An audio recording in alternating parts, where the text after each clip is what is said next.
Hello and welcome in to another edition of Lectures Revisited, where I practice my speech by covering the most iconic speeches and lectures of all time. And today's speech is by none other than world-renowned designer Virgil Abloh, and was given at the Harvard Graduate School of Design for Architecture. This is one of my favorite speeches, and without any further ado, let's begin.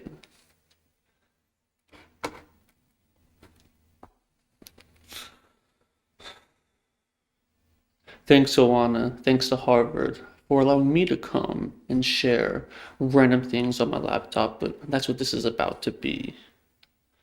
First and foremost, I identify with you guys. I still feel like I'm a perpetual kid at school, and that's the first thing that I wanted to deliver because when I was a student, all that I wish I knew now is that one person would have told me 1 ounce of advice that wasn't necessarily like the rest of your career will be an uphill battle. More likely that there's all these sort of shortcuts that you can take, and that's what this whole presentation is about. It's about shortcuts that I've learned through studying some super practical like engineering and architecture. But then in the outside world, there's all these sorts of caveats that you can use that define your career choice that's not delineated by a single major or a single coursework that you're in. And in typical fashion, I'm super interested in doing what was inspiring to me the most when I was in school was watching famous architects present projects that were like buildings built in far off lands that looked pretty cool in photographs. But instead, of course, as I want to mention, so my work is sort of like by nature cross-disciplinary. And it sort of lives outside of the walls of architecture, but it is the exact same line of thinking that I learned in school. That's the premise, and I'm going to flip through and just showcase different things that Instagram basically doesn't have the capability to show. So basically, every project that I'm working on that I would never Instagram, I'm just going to start sharing now, like Ikea and Nike stuff. Get in trouble probably by some corporation in 2 seconds, but let's do it.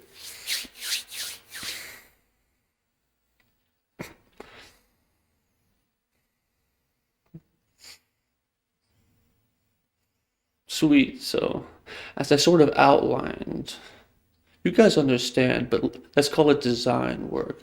In an architectural arena, we solve problems in a very structured way. That's what we're here to do. That's what this training is about. And basically, what I want to put forth is that that logic works in an analogous way and basically every other aspect of culture.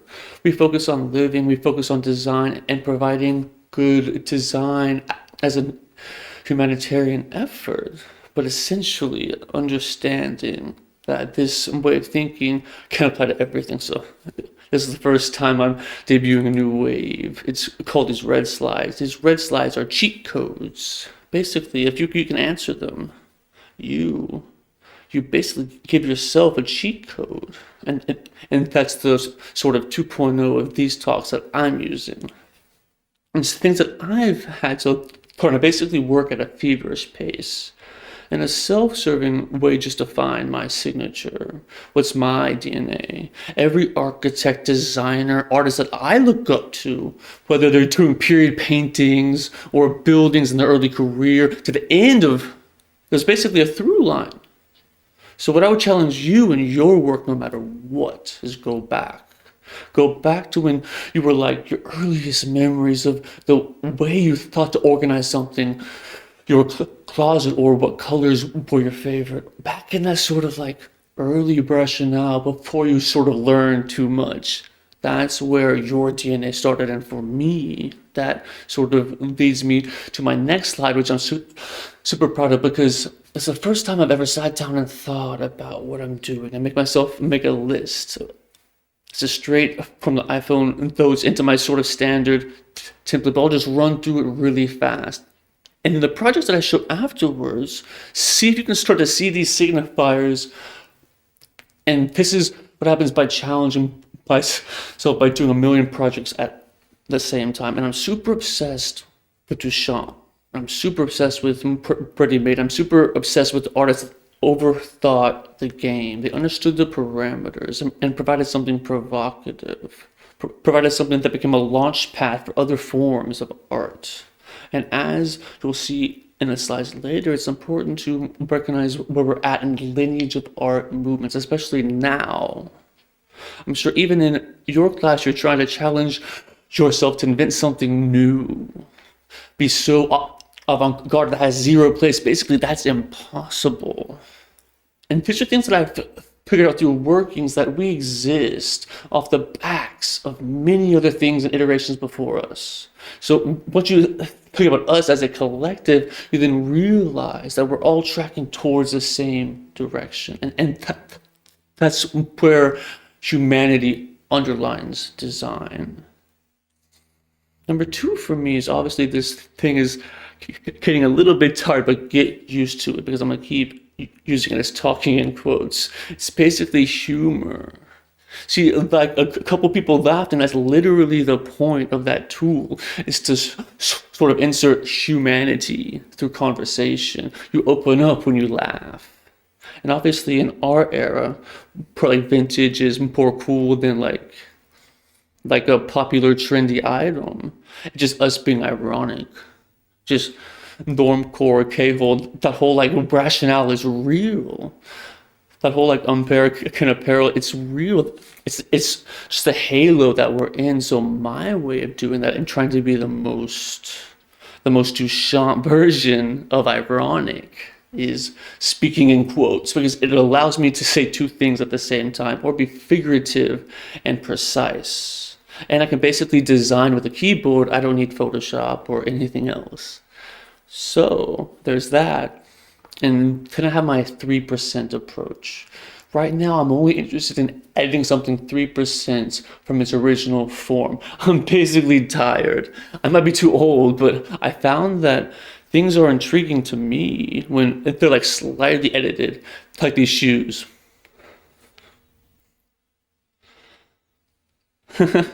It's like skipping ahead really far in the presentation, but there's more Nikes in this box that I'm gonna throw around. But this is an Air Force One. Yeah, the Jordan way. But like essentially I got asked to do another Air Force One. This is like a new one. But I was only interested in restraining myself to only editing it 3% because I don't want another shoe. I want to see something that makes me recognize the shoe that I already have, but that's a personal thing.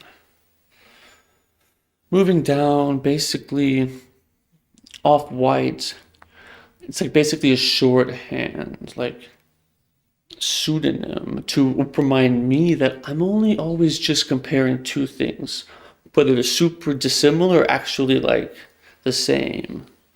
It's just my shorthand to say between like luxury and streetwear.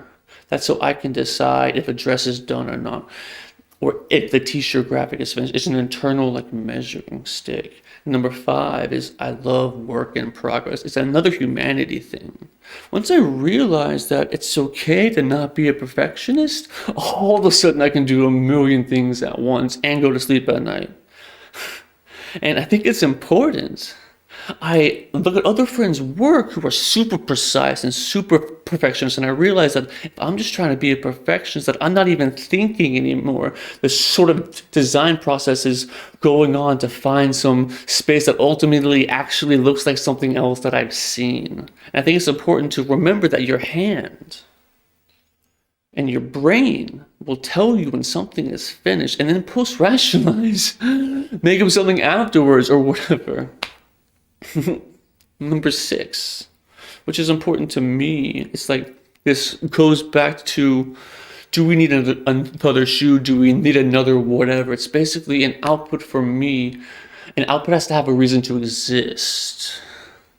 That's why we have trash bins and recycle bins. It's like in our brain that over-consuming is obviously not okay. But I think to us in the design community, we're the thinkers. We're the ones who are going to challenge all of these generational decisions. But first, every output doesn't need to exist. It's okay to say no in that context.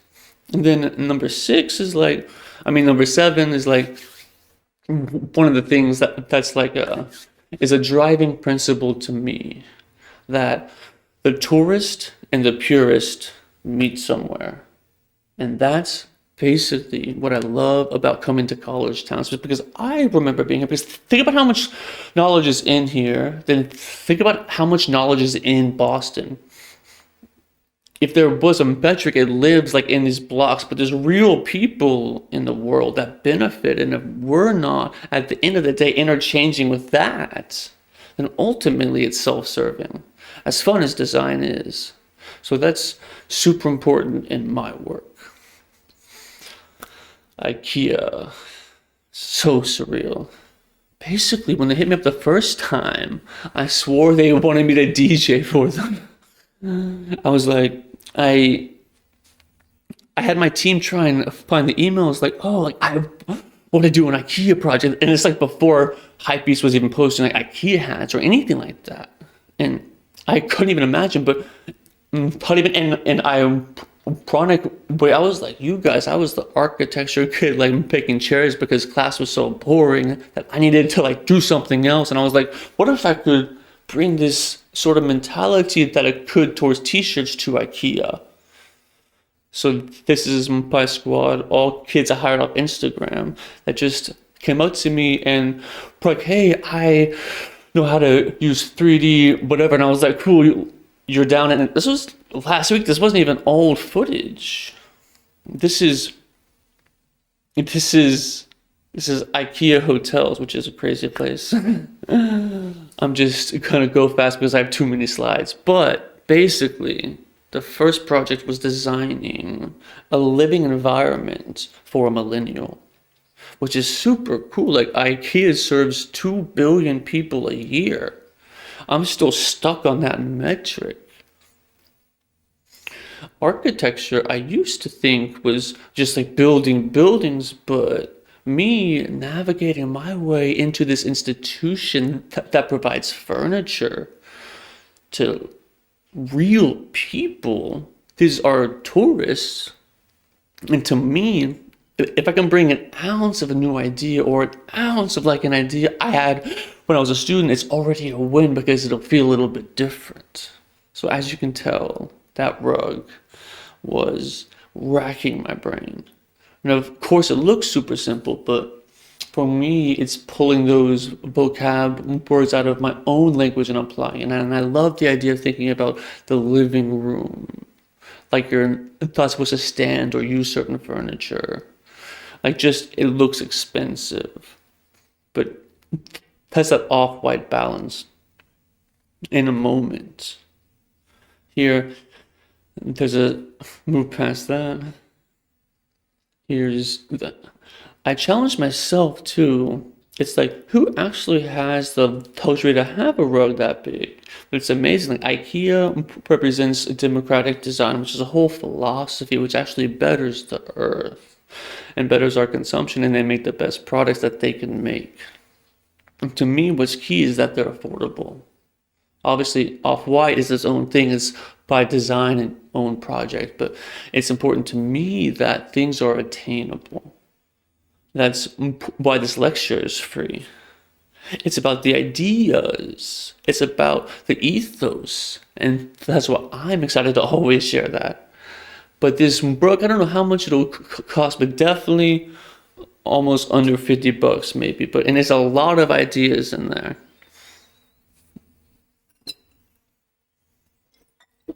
I'm definitely gonna get an email about quoting a price I don't know. But it's IKEA, you know? So. But what's cool to me is that it's a piece of art.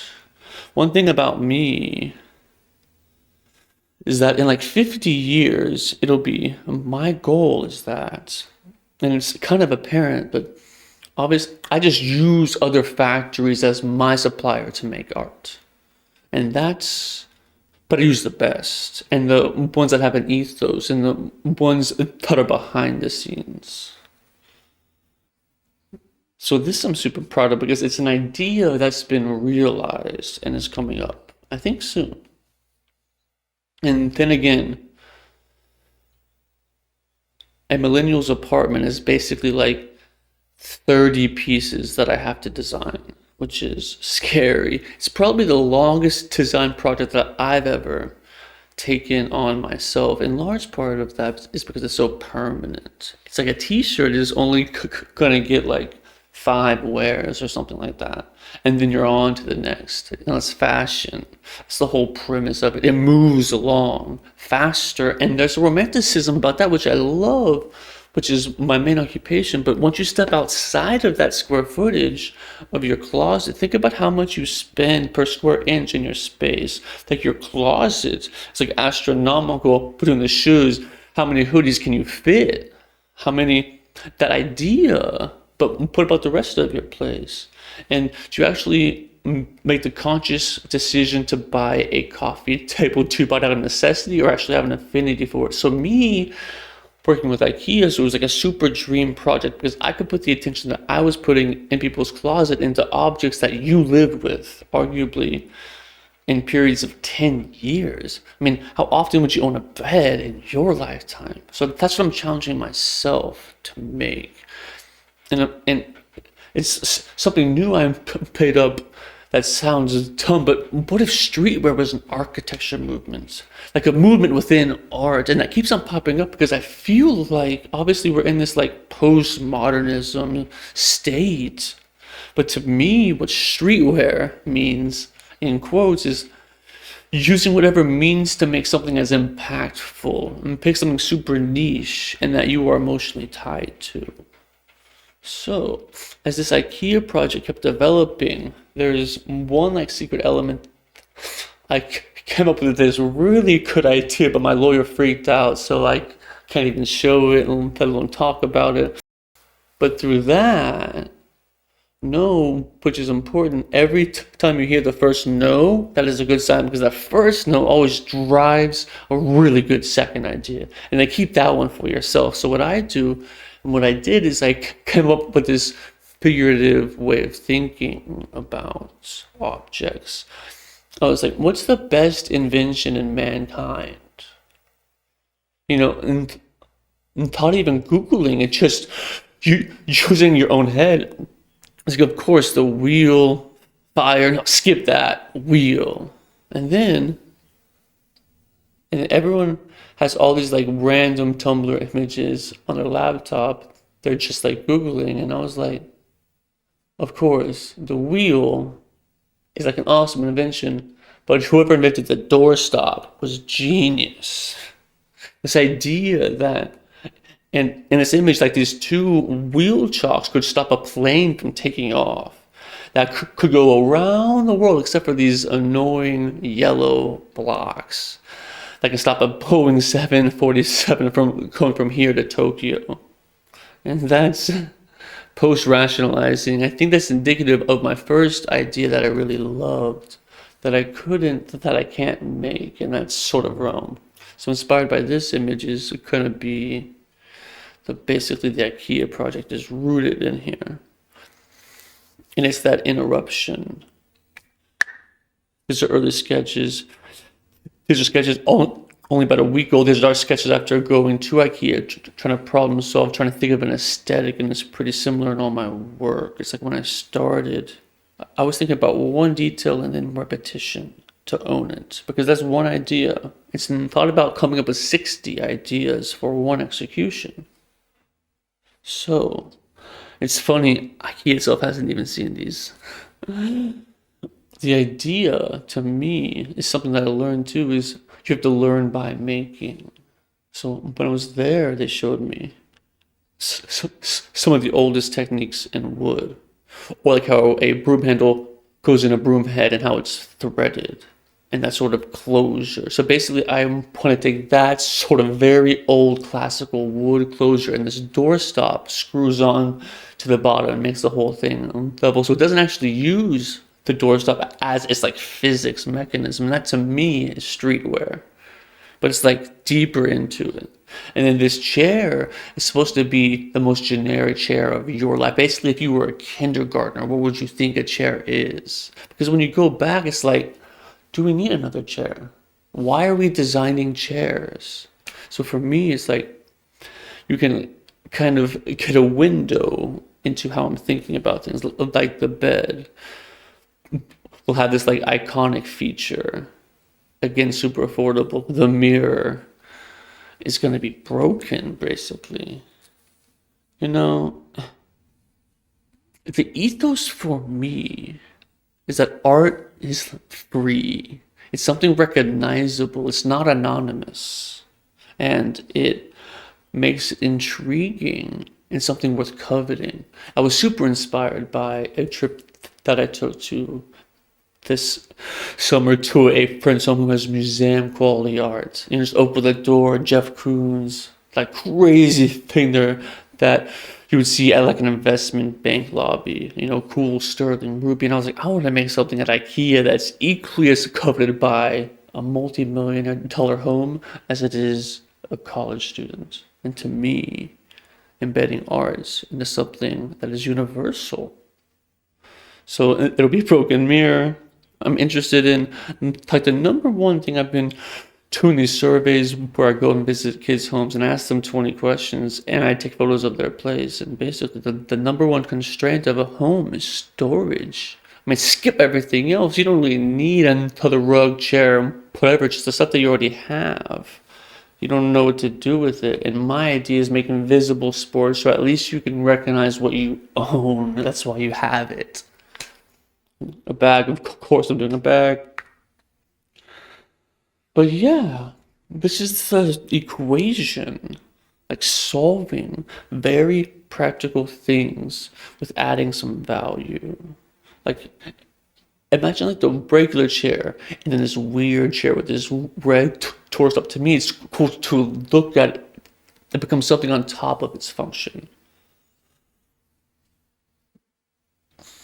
Going on, this slide here, another one. Photo that, screenshot this. Not really, it's not that important.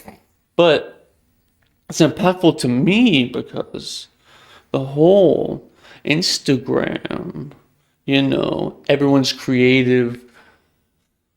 Chris Salvo, my mentor, that guy who did all those Joy Division album covers, told me, he's like a super mentor of mine. He said, why your generation has this like feeling of angst and why you're like super norm core, but like you're a little bit over, but you're excited to be in it. In my time, which is, predates me probably like 20, 30 years, it's like when we were in London, in his graphic design, he beats a band called Joy Division. They have anybody to do an album cover, and they're, we know how to use these things at school. It's basically this waveform that he had as a reference and just gave it to them. And just like a super important album cover of their time and our time. It's basically like back then there was like three of us like on the same street. Like no one was interested in that. And like look at all of us, like we can fill a room on the same path. That's where that feeling of like oversaturation is, but it shouldn't be discouraging. We have a bigger community is the way that I see it. But just having a knowledge of what these different periods of art are can help you give understanding to what you're doing and why you arrive at these ideas, because they become the whole world evolved in this way.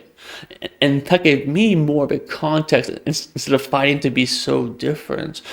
Just sort of owning my own voice in this sea of differentness and everyone just trying to make a mark.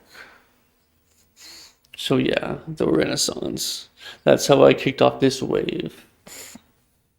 And I always bring this up in talks because you can never predict what first project is going to lead to your dream job or career goals. And this was my domino effect. I was really into Caravaggio, like to the point where me, as a creative person, didn't realize you could invent.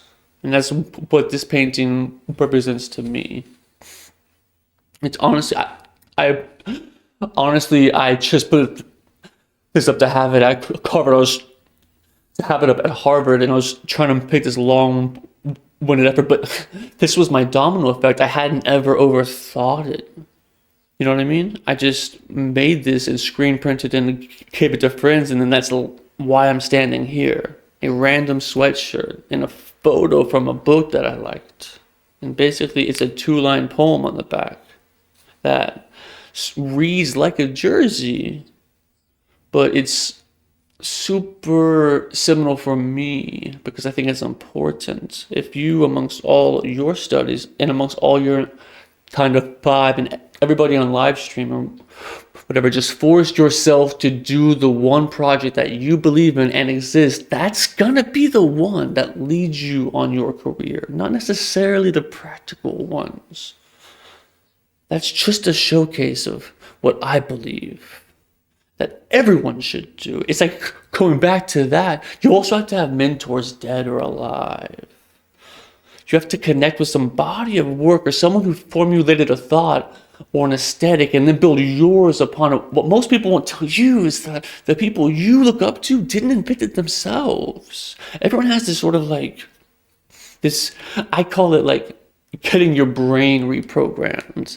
Like once you learn a thought process, you can actually see yourself in that and add to it. And so for that is Corbusier for sure. And this ties in to that IKEA project when we're trying to solve these like this issue of dwelling and how we live in spaces versus how the generations of thinkers before us thought. And Corbusier obviously thought a house was a machine to live in. And so in that context, the living room is only like for living. The kitchen's only for eating and cooking. The bedroom is only for sleeping. It's like improper to change in your living room. It's like that's not proper human behavior. But obviously I have a mentor, I have a thought process and aesthetic that I love, but then once you learn the ethos of why you love the aesthetic, you dig deeper and then you know how to turn the wheel left or right. So it's important. That's why I often preference things. I'm not ashamed of recognizing these great moments before us, but take anything and add it to the year 2017 and it should be different. And that's what I focus on in a number of projects. So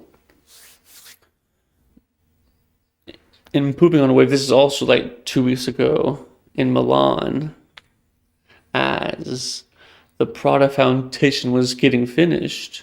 I happened to be there meeting with Rim on a project that we're working on. And it was cool. He's discovering this new building the same time, and my friend are there, and like midway breaks in the conversation, and I strictly love images like this, and I'll show it forever just because the generation of thinkers and designers and us are on Earth at the same time. I think it's hypercritical that these loops get made all the time. Students and the people that basically wrote our textbooks and all keep striving to do this and just have conversations. So we spoke and we got pretty in depth on this idea, what he's working on with the countryside and half the population is in cities, and then and how I'm articulating that and that's how I see our dynamic. Like, and I was just in Soho an hour and a half ago, and there's so many stores are closed. It's like this palace, and it's like Mercer. The end of Mercer is like popping, but all these like vacant regions, like half of downtown New York is just empty. And it's like we have Amazon. We're not even shopping as much. And me, I'm in fashion, so how I'm adapting to this whole idea of countryside. How is that going to change all this hip relationship between cities and the countryside? Are kids now going to live in like Montauk and like go into cities on the weekend for entertainment? Like all you need a first floor retail for is basically eating. You don't need to shop. People aren't even shopping. And the only reason I bring up that divergent tangent is because this inspires how you can design a t-shirt. It helps me think, do we need more chairs? I would urge you guys always to think like abstract and big. The countryside to city is macro, but it's giving me perspective on how to tackle other projects. Another like super important for me is Donald Judd in terms of form. Like me personally, I'm trying to find, even though I know my aesthetic, I'm interested in the overall form that things are taking. And just another, I'm just putting these things out there for people who don't know. Google these names and read up on them besides Hypebeast, essentially. But this is a great quote, and it's Henrik Tress's Henrik, which he's a design leader on my IKEA team, and he's another mentor. And he made a great point, and he said we're at an age where design is just assumed. You don't notice that a door handle doesn't work until it's broke, but you forgot that it had been designed. We're in a world where we just expect design. Obviously, this room has a higher opinion for what design is, but it's everywhere. And how can we as a collective make the outside tourists versus Puritan of the outside world understand design is something to be cherished? That's to me closer to quality of life than anything else. I think it's just important to be mindful of these things as you're doing the student projects and you're working on extracurriculars, what your real passion project is. All these things are here as just mood board for tools to make your own mess, to make your own list, like I had at the beginning. And this is a point of crossing boundaries. Just because you are a furniture designer doesn't mean you can't be an artist or a culinary chef or etc.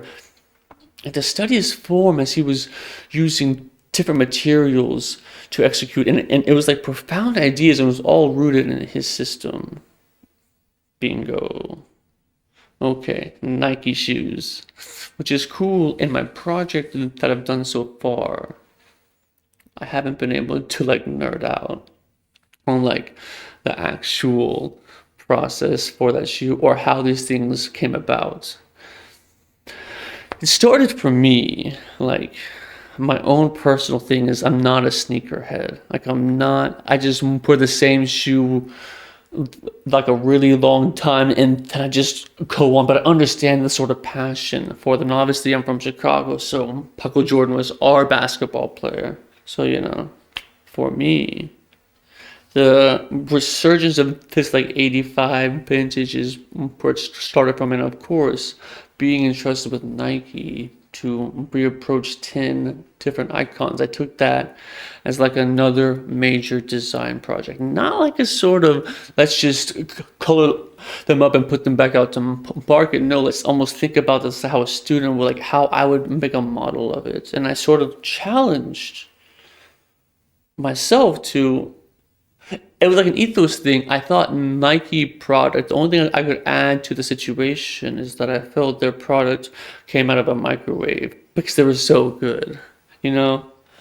It's sort of naive, but they're so perfectly put together. So this is the first illustration that I did myself where I was like, I want to get the feeling of this, but something brand new. And how does one go about that? And if you remember one of my 7 principles, like work in progress or illustrated, I took it with great responsibility that they asked me to approach their icon. And when you think of Nike, you can quickly say air, which is what the whole ethos is based upon. And I did like the naive question, like curiosity, because I grabbed one and I was like, in this Air Jordan, is there an air pocket? because I couldn't see it, and this predates their technology to open the window, so I just took an X-Acto knife and jammed it in the bottom, and I realized there's air in it, and I was like, I'm gonna write air in my language so that it reinforces the ethos. And obviously this in process, it is how we ended up with like a half-made shoe. As I want to mention, like the iPhone is my tool. The only thing that I can have a conversation with you and work at the same time. So of course I do that too much. So of course WhatsApp is my favorite program of choice, and like this air, this placement, it's all happening on my phone. It's like an early prototype here before we were getting the whole thing together. These are cool. Anyone from Converse here? Just a couple kids.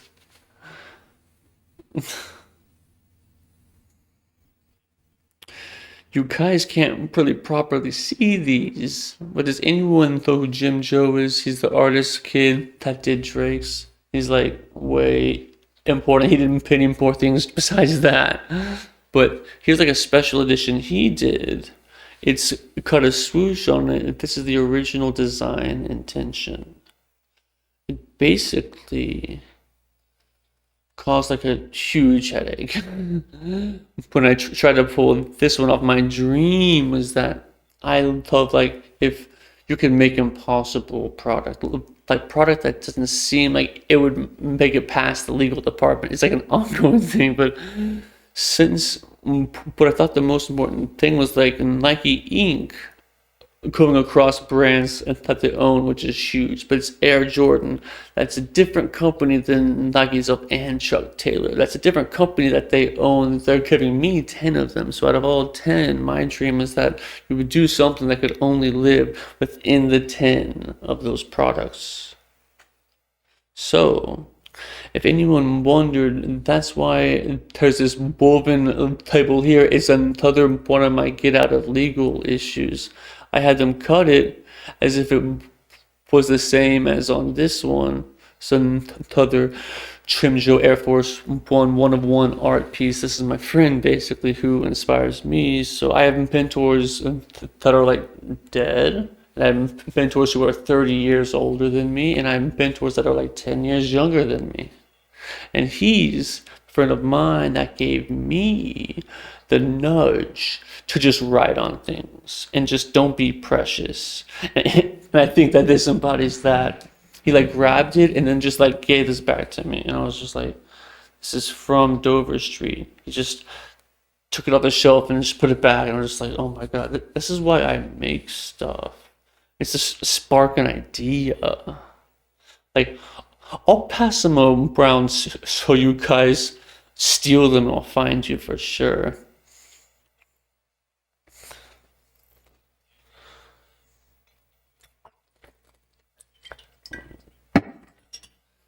But I think it's important to not be precious. It's like Nike, another dream project for me, and I did this out of the park. And out of all the architecture kids can sort of catch a vibe, a lot of this is like model making.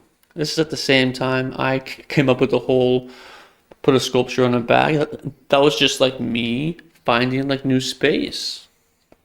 And that's when I was like, oh, a shoe isn't a shoe to me. Like, I'm not approaching it as a shoe. And I think that's why I found a bit of open space, is that I was just looking at it as an object. You can choose to put it on the shoe. It's more of an object. That's where sneaker culture has gone to like above kids' beds or like in boxes or something. And I just wanted to feel like they're already used when you caught them. It's still precious, but they still just seem like objects. This is this is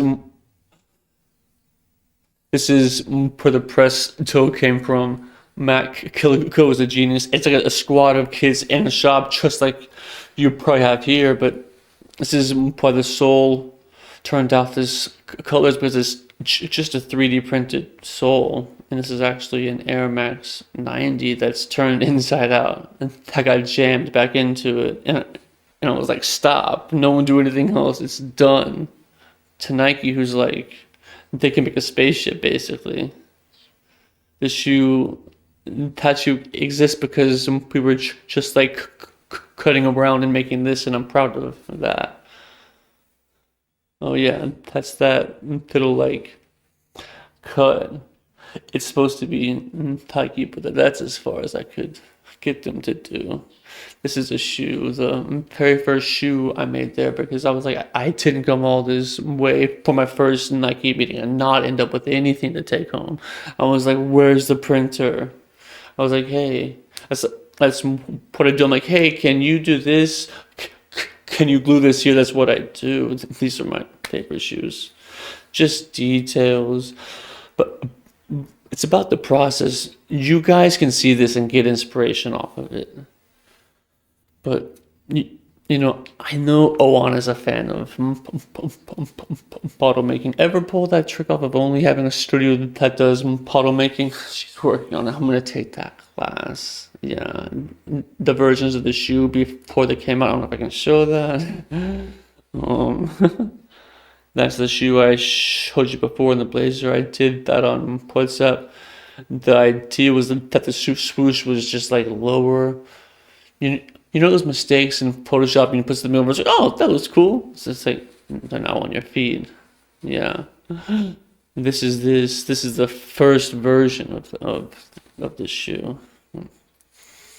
Just one bullet point, that's the process of how I work, and the reason why it's a little bit all over the place. I always thought that if you work linearly, then you have no room.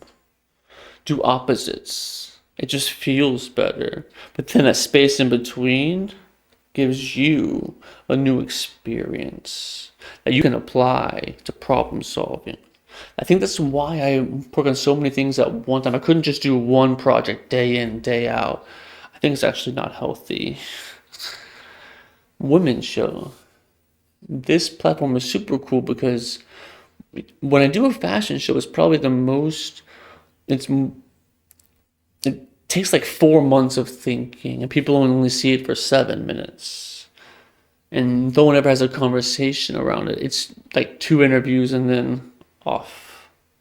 But my last women's show in Paris was based around Princess Diana, and it was a tribute show, but just because I felt like she predates art now. To me, she's one of the most photographed women on planet Earth, and it's in our periphery, but she's like a muse for modern dressing. The fact that she could go from something so formal to something so casual, had her own sense of style. There was no Instagram, there was no paparazzi, there was no outfits, there was no stylist to like go do the daily errands. So I want to highlight that.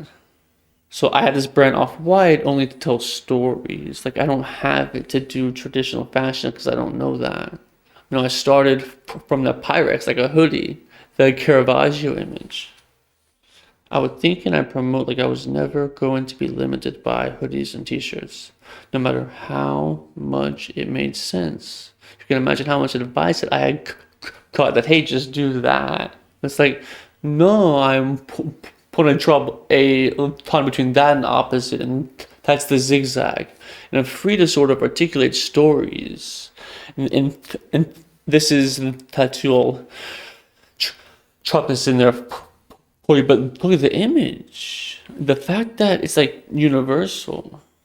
That's what I love is I love brands because it already gives you a starting point to tell another story or divert from that. So these are the images I was looking at, the Red Cross even, that little known fact that I did is I did these pieces and I collaborated with the Red Cross, and I tried to collaborate with Harvard, it didn't work, but like donated back to charities that she was giving her time to so that her message could live on. That's an architecture thing. That's like literally an architect creating a program and deciding where and how big the room should be. Put me in fashion, and I'm like, wait, I want to continue this one person story because the idea of, hey, using graphic t-shirts, hey, Red Cross, off-white, and it exists now, and the proceeds are going back, and that's something that's super fulfilling to me, and it doesn't really fit inside of something, inside of a post anywhere. And obviously, like, what she meant, she was Princess Diana, like a living Cinderella. So my show ended up looking like this. And so from that Pyrex hoodie champion, that wasn't my brand, all the way articulated into this image, which to me is just a 5-year graduation of that same exact domino effect project. All the handbags. This did get legally cleared. Was I took sort of news tabloids or all those sorts of things, and this is a version of a graphic t-shirt to me, but it's the handbag with the logo that is a purse. And the thought process was one of the most advanced personal concepts for fashion to me is that put this in 2017 if she was here with us. Or the idea of people who live with paparazzi images of themselves, what's the one thing that a paparazzi mag might not do is promote a competing organization, which was the whole ethos behind these handbags. Was like, this is streetwear, and my sort of art movement that I'm trying to claim is something advanced, but the idea to me that they make you laugh. It has that tinge of irony in it. It has that feeling like it's juxtaposing something else, and it's not limiting me to the streetwear 1.0, but that I can tell this narrative in a far off different space. So these are just images from the show derived from a tiara. Obviously, no one's gonna wear one of those in a modern context. So let's put them on our feet. Let's reimagine what heels are. I did them also with Jimmy Choo. Got in a little bit of trouble for doing this.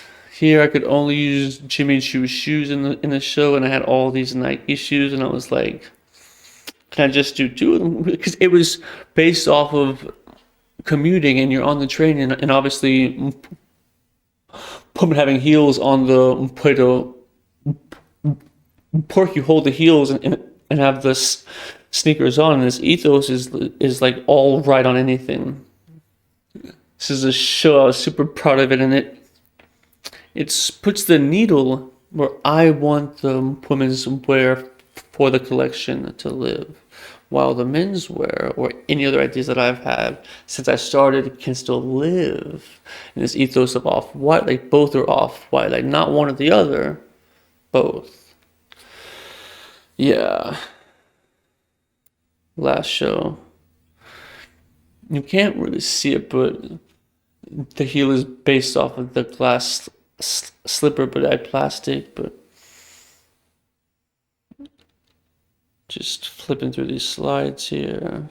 Just a couple more. Yeah, that's it. That like, and to become objects again. And that's, I show these images because you guys might be in your studios thinking that it's not bad. Like, I still practice architecture, not the same pace or at the same point, but your ideas are analogies. So like your thought process could apply to something else that you might not even be thinking of.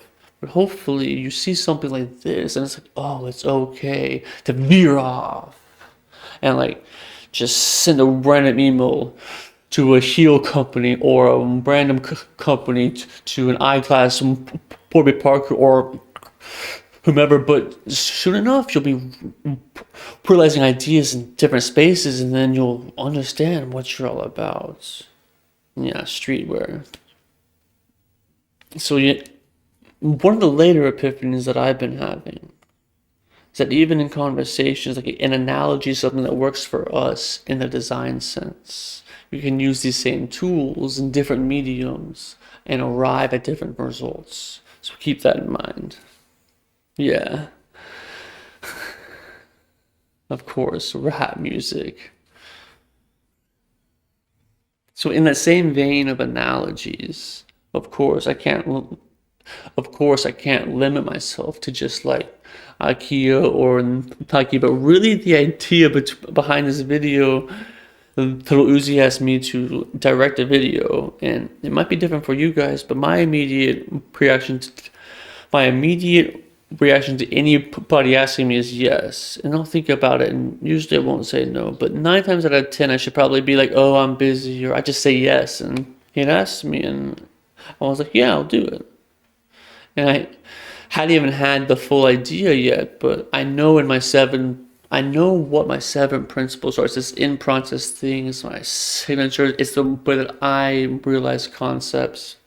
So we shot this. It's the second video I've ever shot. The first one was Fashion Killer with ASAP Rocky and Rihanna. It was like a long time ago. Proud of that too. All videos I've shot make place in the Mercer Hotel, which is random, but it's a fact. But this is like the director's edit that I made, which is like the purest form of the idea. Basically, before the record label adds a bunch of jazz, but it's to showcase that, hey, if I'm asked if an opportunity exists, it's not about building a building or a graphic artist, and I only do that. No, keep that door open, and you can make new works of art in different spaces. My way of capturing in-process moments is that I put myself in the process. There's like 2 points of view of this same sort of narrative. The reason why I show the Princess Diana project in this one is that I'm touching on the same social commentary part. It's like works of art that are distinctly made now and influenced with our penchant to like something and like to see photos impress something. And like Princess Diana, it's like that's the world that she lived in by being the most photographed, or the energy that happens outside Prince and Persia when there's like famous people on the street and they just go through this mythical door that no one breaks that barrier. So this video was about that. I'm not going to promote that, but basically, when those lines get crossed, that's what this was. Me just traveling from the streets through to picking it all the way up to the hotel and telling that modern narrative story that people want to know more and get all the way up close to that information and just hang out with their favorite rap star and whatever, those synergies. In that line, what does it look like when that barrier has been broken? This video takes place, this figurative all my friends are not alive wave. Yeah, films like moving imagery is such a good thing on the mood board. Not all mood boards should be like Tumblr images. Yeah, that was the end. Gut find 3K for the blood. Again, so this is mine. I urge, yeah, I always wanted to say this. Everyone's homework is, but before next class, is to make their own design language. Literally, I am very upset that it took me, and I'm 37, so it took me this long to, I think it takes a lot of work and a lot of project to define that. Yours might only be 2 or 3 at this point, or it might be 13, but it's like it's like, why work? What are you working towards? You're either in or you're out. Just be chill, no. Obviously, I take a huge passion about the creative work I do. It's not even work, it's just living for me. But the things that make it more tangible is that they make sense, and there's a lineage, and I'm focusing on a project, irreverent to whatever medium it is. So, in closing, basically, put yourself in my shoes. It's super weird to have this light on me. I'm not that special. You guys, you have all the resources, and this is a message here, because obviously I'll be hanging out on the corner speaking with kids, and they're aspirational about doing to design work, and obviously they see me here and they're like, what? You're at Harvard, how come you don't come back to wherever? And it's in my sort of presentation. It's not about one or the other, it's that we're all in this conversation. So the whole point of this whole presentation of just stuff that normally doesn't get shown is I would rather share it to the world so that somebody takes it and spins it off and it's something that is impactful for them. So that I need that Converse Chuck Taylor back. Where is it? All right. But that was basically it. This one is you. The idea that, the idea that I don't know what your internal metric is for what your goals are. They should all be very different, but you guys are born at a very awesome, distinct time. I think this is the Renaissance. Don't get sort of trapped into this everything sucks, the world is like coming to an end. That's just an internal mechanism basically to chill. And you don't have to put yourself out there.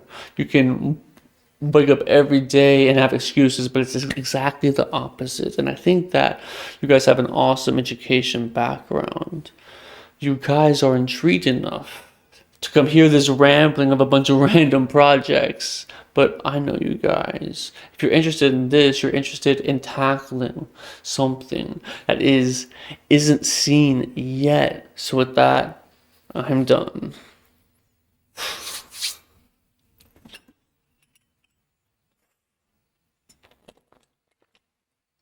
There's a few questions and answers he gives. I love his last one.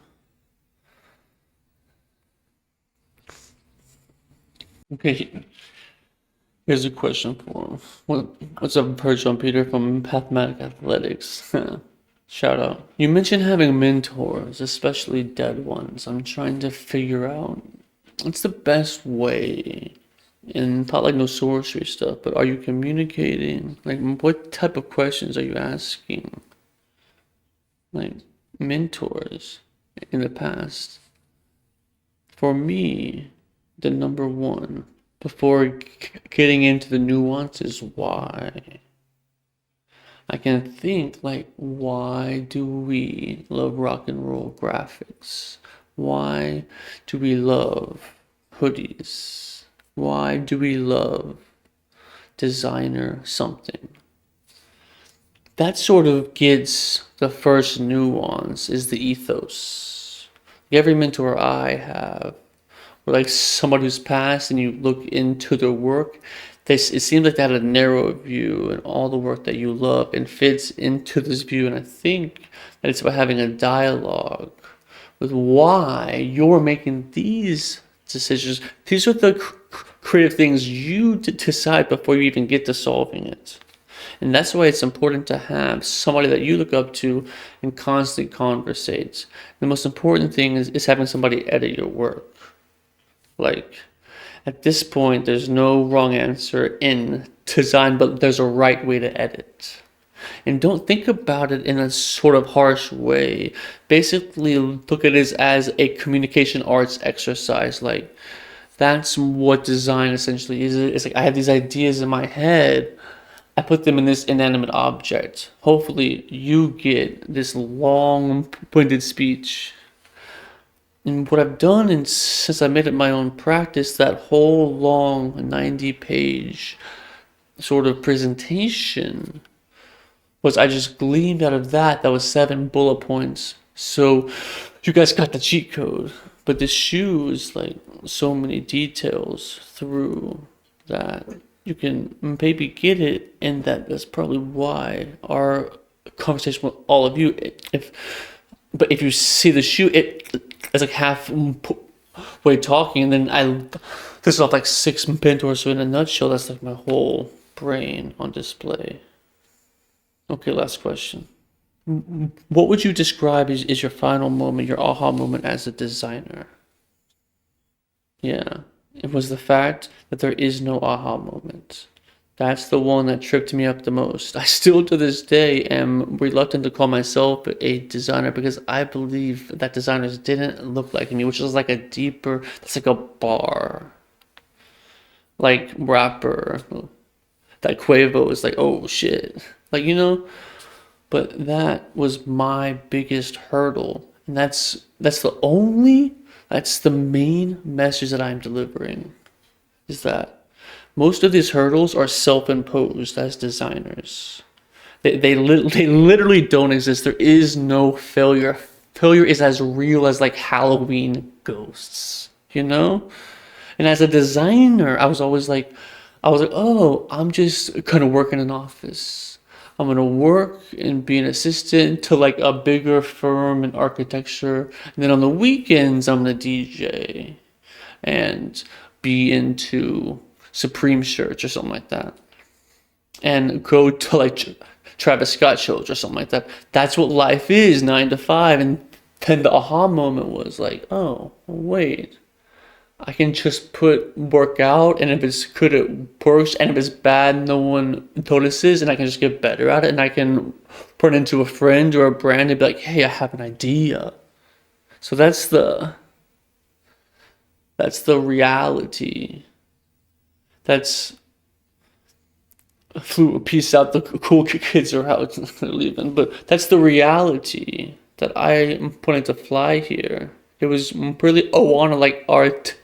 Texas really could, but she had to force it. But I just wanted to really come and say those few things, and then hopefully you guys run with it.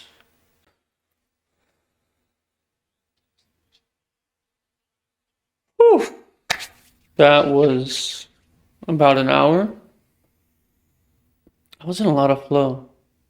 There's only a few times I felt really out of flow. I mean, I'm listening to it as I'm saying it, so it's like I have to stay on it, and if my brain goes off to other thoughts, it's a bit hard, but this is one of my favorite design lectures ever. It's Virgil Abloh at Harvard, at the Graduate School of Design and Architecture. What more would you want? He speaks about all of his inspirations, but also his way of thinking. He never talks about what led him to that way of thinking, except by the work and just doing it and then whatever appealed to him. So what appeals to you and being able to discern that. But also all of these barriers we just put up in our mind that we can just shatter and move forward and just create. And why would you ever be limited to just one creative industry? Why? If you make a hoodie, why would you not make socks or cook or music or any kind of creative output? Because there is no failure. I loved how he put, there's no wrong answer in design. The trick is in the editing. And he's right, because especially today, there's infinite amounts of ways to design, but how do you actually finish it? How do you realize it into reality? Whether it's a building or a shoe or a meal, whatever it is. So I love this lecture. It's one of my favorites. And R.I.P. Virgil. He was a real one. He went to IIT for architecture masters, and then his undergrad was actually engineering. And then he went on to fashion. And then he was creative director at Louis Vuitton. Obviously after being Kanye's creative director, but Virgil just has this way of viewing things that is so aligned to how we try and think about buildings, but then we get in the real world and we're just at a firm and just working around, and that's how that goes. But that does it for this edition of Lectures Revisited. Thank you.